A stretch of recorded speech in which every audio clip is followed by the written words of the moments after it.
Natanggap na ni Senate President Tito Soto ang opisyal na komunikasyon mula sa Malacanang na certified as urgent na ng Pangulo ang panukalang mag-aamyenda sa Biofuels Act of 2006. Tinatalakay na ito ngayon sa isang All-Senators Caucus. Ang detalye sa agenda report ni Hannah T. Pinabibilis ni PBBM ang pagpasa sa panukalang pag-amyenda sa Biofuels Act.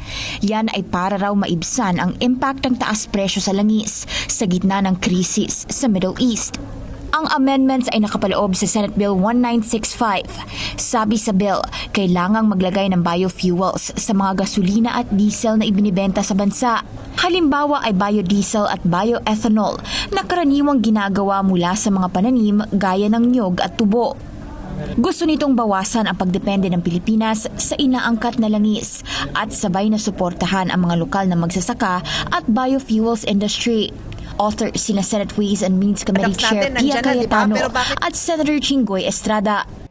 She wants to discuss it with the members anong pwede namin magawa para maipasa namin ito at as soon as possible time. Sa panukala, binibigyan din ng kapangyarihan ng Pangulo na pansamantalang payagan ang pag-aangkat ng biofuel components.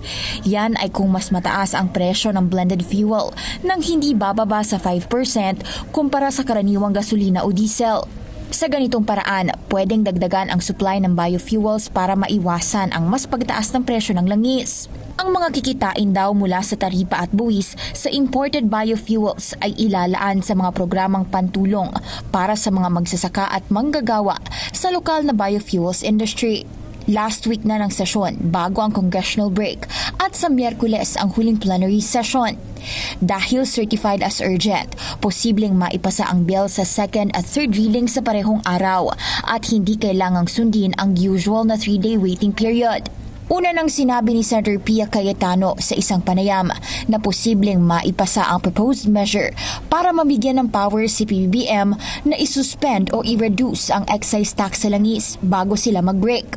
Umaasa raw silang iskip ang bicameral conference at diretsyong i-adopt ang either House o Senate version nito para mapabilis na maisabatas ito.